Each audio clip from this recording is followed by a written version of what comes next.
تھے سوات کے علاقے نیلا گرام میں پرانے مارٹر گولے سے کھیلتے ہوئے گولا پھٹ گیا اور 3 بچے جاں بحق ہو گئے، 2 بچے زخمی بھی ہوئے ہیں۔ شیریں زادہ سے بات کرتے ہیں۔ شیریں زادہ، زخمی بچوں کی حالت کیسی ہے؟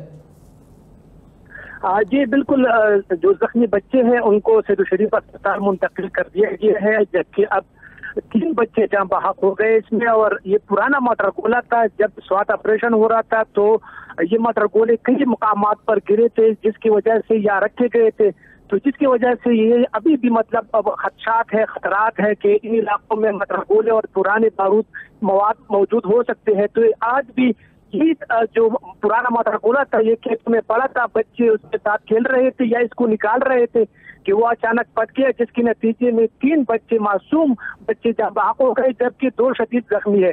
زخمی بچوں کو سید الشریف اسپتال منتقل کر دیا گیا، اس کا علاج کیا جا رہا ہے۔ جی شکریہ شیریں زادہ۔ اس وقت کی اہم خبریں آپ نے جانی، دیگر خبریں اور اپڈیٹس جاننے کے لیے وزٹ کیجیے اہم news.pk۔ ایک بریک کے بعد آپ دیکھ سکیں گے پروگرام صبح سے آگے۔